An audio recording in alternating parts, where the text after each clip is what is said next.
नमस्कार दोस्तों, आप सभी का स्वागत है आपके अपने इस YouTube चैनल द वेल्थ सूत्रा में। दोस्तों, इस वीडियो में हम बात करने वाले हैं वॉल्यूम इम्बैलेंस पे। हम जानने वाले हैं कि वॉल्यूम इम्बैलेंस होता क्या है और इस वॉल्यूम इम्बैलेंस के कितने टाइप है और ये वॉल्यूम इम्बैलेंस कैंडल चार्ट पे किस तरीके से काम करता है और कौन से हाई प्रोबेबिलिटी वॉल्यूम इम्बैलेंस होते हैं और कौन से लो प्रोबेबिलिटी वॉल्यूम इम्बैलेंस होते हैं। शुरू करते हैं इस वीडियो को। और वीडियो शुरू करने से पहले यदि आपने हमारे इस YouTube चैनल को सब्सक्राइब नहीं किया है तो फटाफट सब्सक्राइब कर ले और बेल आइकन को प्रेस करना ना भूले और वीडियो के अंत तक जरूर बने रहें और जानने की कोशिश करें कि वॉल्यूम इम्बैलेंस होता क्या है। आइए समझते हैं वॉल्यूम इम्बैलेंस होता क्या है। तो मार्केट हमेशा बायर और सेलर में बैलेंस क्रिएट करता है, बैलेंस बना के रखता है। तो अगर इसे एक उदाहरण से अगर हम लोग समझे, अब ये कोई तराजू जैसा मैंने एक स्ट्रक्चर यहां बना रखा है, ये यहां पे बायर हो गए और यहां पे ये सेलर हो गए। तो जब तक इन बायर और सेलर में एक बैलेंस बना रहेगा, मार्केट बहुत आसानी से बहुत सही तरीके से चलती रहेगी।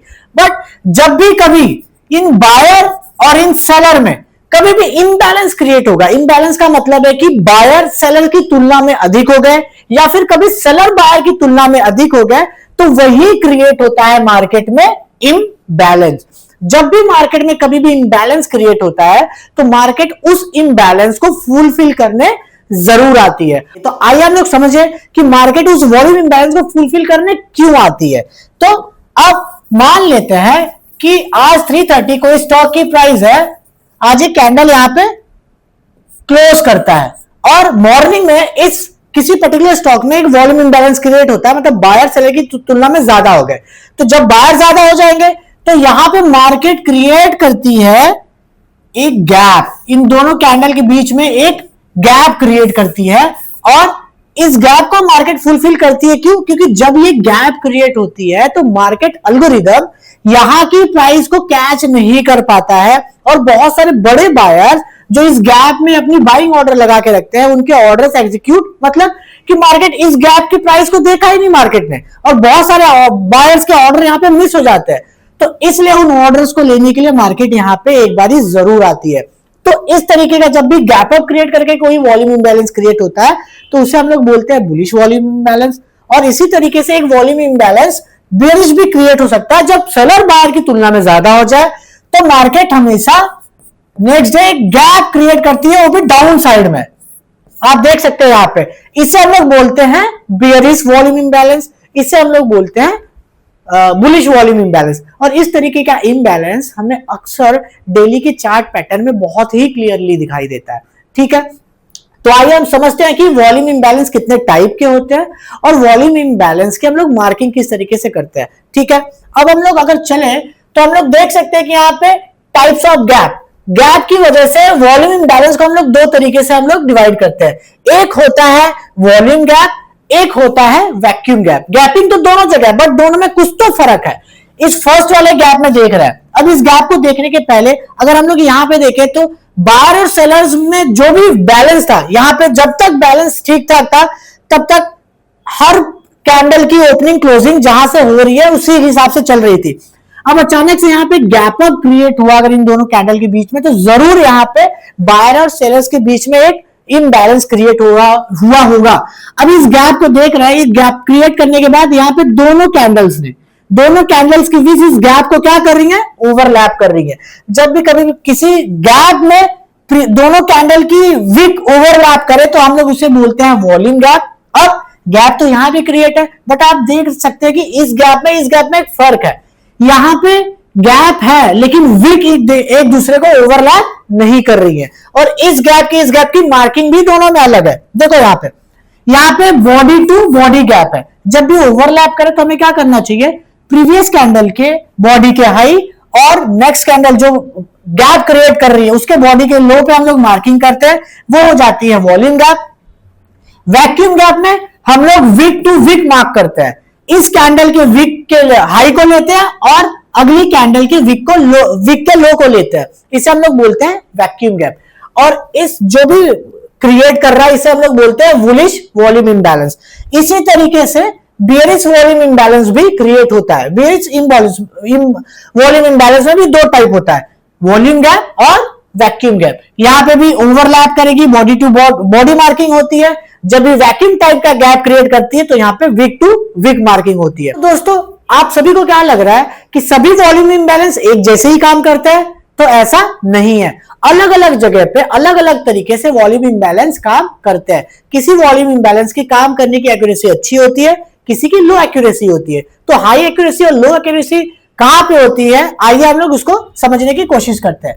तो हम लोग अपने चौथे स्लाइड पे चले तो आप देख सकते हैं कि गैप यहां पे भी क्रिएट किया है, गैप यहां पे भी क्रिएट हुआ है, बट दोनों गैप में कुछ तो डिफरेंस है।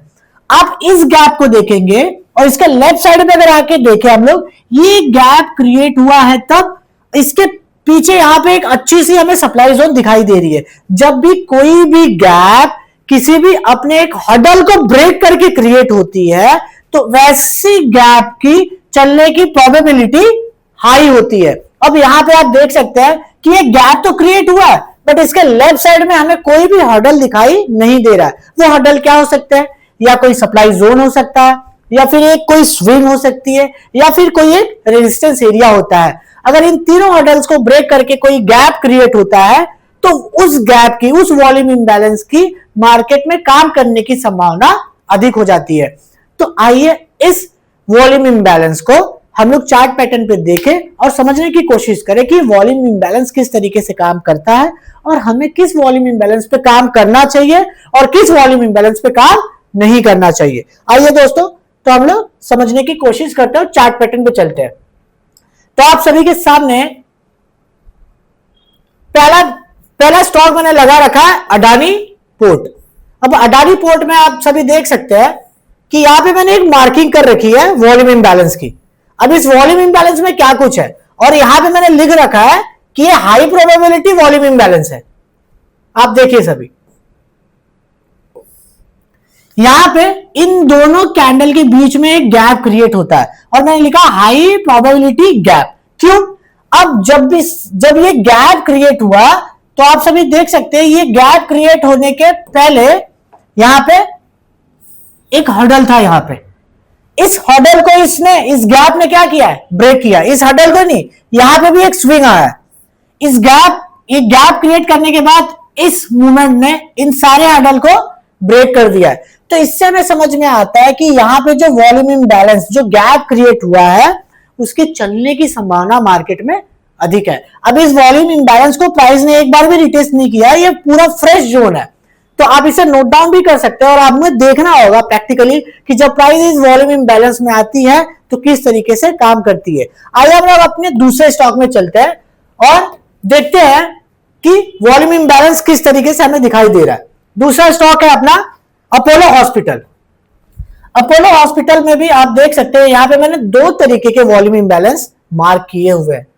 अब ये पहला वॉल्यूम इम्बैलेंस मैंने लिखा यहां पे हाई प्रोबेबिलिटी गैप, यहां पे भी लिखा मैंने हाई प्रोबेबिलिटी गैप। अगर इस गैप की बात करें तो ये हाई प्रोबेबिलिटी क्यों थी? अब जब ये गैप क्रिएट हुई तो इस गैप ने, आप देख रहे होंगे यहां से जो रेजिस्टेंस एरिया क्रिएट था, यहां से बार बार प्राइस क्या हो रही थी? नीचे आई थी और यहां से एक स्विंग भी आया था डाउन साइड की तरफ। इस स्विंग को इस गैप के साथ इसने ब्रेक किया ऊपर की तरफ, तो इसलिए इस गैप की चलने की संभावना ज्यादा थी। अब आप देख सकते हैं कि इतने 2-3 दिनों के बाद प्राइस इस गैप में आती है और इस गैप से ही एक अच्छा मोमेंटम ऊपर की तरफ देती है। अभी ये गैप तो रिटेस्ट हो गया, इसका हमें कुछ काम है नहीं। अब कभी प्राइस वापस से इस वॉल्यूम इम्बैलेंस में आती है तो यहां से भी इसके अपसाइड जाने की संभावना ज्यादा होगी। क्यों? क्योंकि यहां पे भी जब इसने वॉल्यूम इम्बैलेंस क्रिएट किया, गैप क्रिएट किया, तो उसने, आप देख रहे हो कि यहां पे भले ही थोड़ा वीक कमजोर सा सप्लाई जोन है, बट यहां पे एक हडल था मार्केट में जिसे इस गैप ने ऊपर की तरफ ब्रेक किया। तो जब भी इस तरीके का कभी भी गैप क्रिएट हो और किसी हडल को ब्रेक करने के बाद हो तो ऐसे वॉल्यूम इम्बैलेंस के मार्केट में काम करने की, वैसे वॉल्यूम इम्बैलेंस के मार्केट में काम करने की प्रोबेबिलिटी ज्यादा होती है। आइए हम लोग तीसरे स्टॉक्स में वॉल्यूम इम्बैलेंस को समझने की कोशिश करते हैं। अपना तीसरा स्टॉक है बजाज फाइनेंस। बजाज फाइनेंस में मैंने देखिए कहां पे वॉल्यूम इम्बैलेंस मार्क कर रखा है। ये डेली का चार्ट है, मैंने यहां पे एक वॉल्यूम इम्बैलेंस मार्क कर रखा था यहां पे पहले से। अब देखिए यहां पे इन दोनों कैंडल के बीच में, आप इसे जूम आउट करता हूं तब आपको दिखाई देगा। यहां पे आप देख सकते हैं इन दोनों कैंडल के बीच में गैप क्रिएट हुई थी और मैंने इसे लिखा हाई प्रोबेबिलिटी गैप। क्यों? अभी यहां पे हम जब चार्ट को छोटा करूंगा तो आपको दिखाई देगा कि क्यों लिखा है। अब आप देख सकते हैं कि इस गैप ने गैप क्रिएट किया और अगले ही दिन इस गैप में आई। अब इसके बाद आप देख सकते हैं कि इसमें कितनी बेहतरीन मूवमेंट हमें देखने मिली है। अब ये हाई प्रोबेबिलिटी गैप क्यों था? जब ये गैप क्रिएट हुआ, इस गैप, जहां गैप क्रिएट हुआ वहां पे आप देख सकते हैं एक स्विंग नीचे की तरफ आई थी और यहां पे एक बहुत ही बेहतरीन सप्लाई जोन था। इस सप्लाई जोन को इस गैप ने बड़ी आसानी से ब्रेक कर दिया। तो जैसे ही ब्रेक किया और गैप क्रिएट हुई, वैसे ही ये वॉल्यूम इंबैलेंस, हाई प्रोबेबिलिटी वाला वॉल्यूम इंबैलेंस बन गया और उतनी ही बेहतरीन तरीके से काम भी किया है। तो हमें भी जब भी काम करना है तो इसी तरीके के वॉल्यूम इंबैलेंस में काम करना है। अपना चौथा स्टॉक है एक्सिस बैंक। अब एक्सिस बैंक में आइए देखते हैं कि वॉल्यूम इंबैलेंस कहां पे हमने मार्क किया और किस तरीके से यहां पे वॉल्यूम इंबैलेंस ने अपना काम किया है। अब आप देख सकते हैं यहां पे अभी फ्रेश वॉल्यूम इंबैलेंस है। अभी तक एक बार भी प्राइस ने इस वॉल्यूम इंबैलेंस को रीटेस्ट नहीं किया। जूम आउट करूं तो आपको दिखाई देगा। आप देख सकते हैं यहां दो कैंडल के बीच में एक गैप क्रिएट हुई है, गैप क्रिएट हुई और ये वॉल्यूम इंबैलेंस कौन से टाइप का, आप कमेंट बॉक्स में कमेंट जरूर करिए। आप देख सकते हैं यहां पे विक एक दूसरे को ओवरलैप कर रही है। हमने शुरुआत में ही देखा कि जब विक दोनों के ओवरलैप करे तो इस तरीके के वॉल्यूम इंबैलेंस को हम लोग बोलते हैं वॉल्यूम गैप। अब ये हाई प्रोबेबिलिटी वॉल्यूम इंबैलेंस है। क्यों? जब ये गैप क्रिएट हुई, ये गैप क्रिएट होने के आप लेफ्ट साइड में देख सकते हैं यहां पे बहुत बेहतरीन हर्डल था मार्केट का। यहां से मार्केट ने एक रेजिस्टेंस एरिया क्रिएट किया था। इस रेजिस्टेंस एरिया को इस गैप अप के साथ ही एक्सिस बैंक की प्राइस ने क्या, स्टॉक ने क्या किया, उसे ब्रेक किया।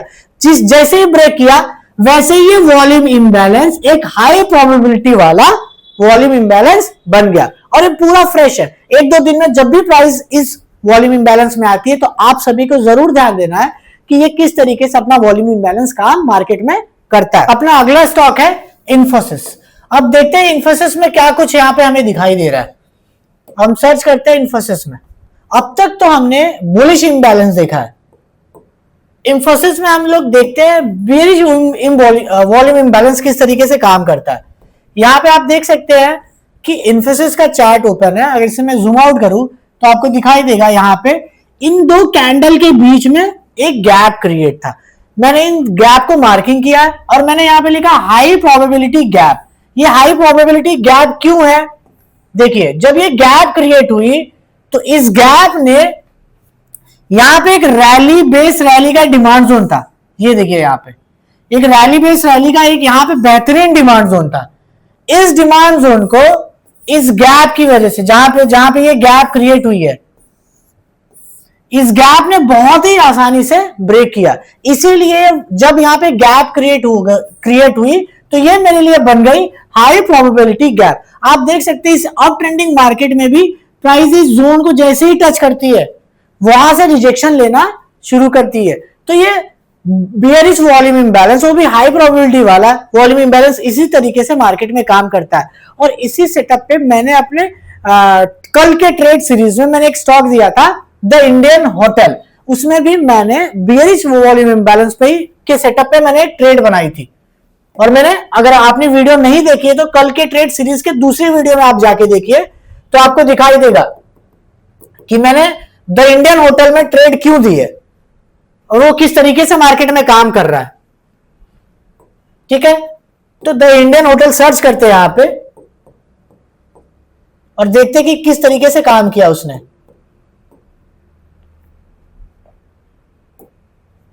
देखिए, डेली के चार्ट पे आते हैं हम लोग इंडियन होटल में और आप देख रहे होंगे यहां पे एक वॉल्यूम इंबैलेंस था। यहां पे देखिए वॉल्यूम इंबैलेंस था यहां पे। अगर मैं इसकी मार्किंग करूं तो ये कुछ इस तरीके से दिखाई देगी आपको।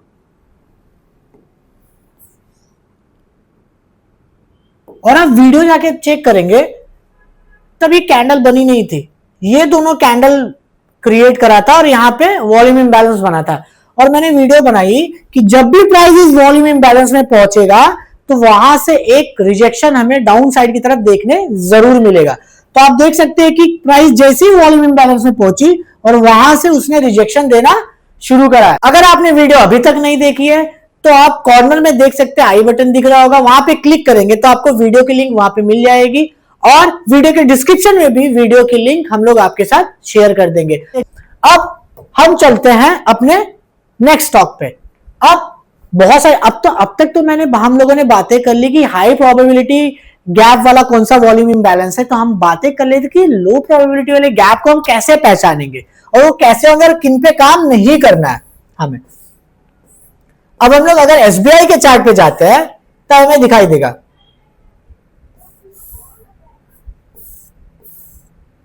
एसबीआई के चार्ट पे आता है तो देखते हैं हमें क्या दिखाई दे रहा है।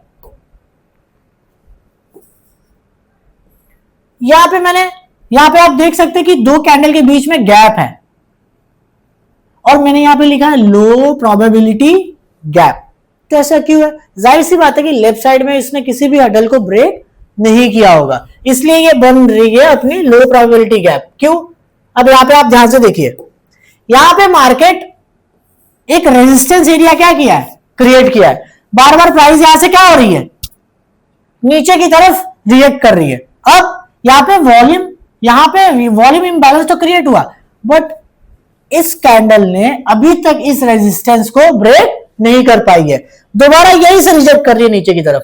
अब कभी भी प्राइस इस एरिया में आती है अपने वॉल्यूम इम्बैलेंस में, तो इस वॉल्यूम इम्बैलेंस के ब्रेक होने के चांसेस बहुत ही ज्यादा है। क्यों? क्योंकि यहां से गैप के साथ इसने किसी भी एडल्स को ब्रेक नहीं किया है। तो इसी तरीके से आप भी किसी भी लो प्रोबेबिलिटी गैप को इसी तरीके से पहचानना है और अटेम्प्ट करने से हमें बचना है। ठीक है, अब एक और देख लेते हैं लो प्रोबेबिलिटी वॉल्यूम इम्बैलेंस कहां है। तो वो बना हुआ अल्ट्राटेक सीमेंट में। तो हम लोग देखते हैं अल्ट्राटेक सीमेंट में किस तरीके से बना हुआ है।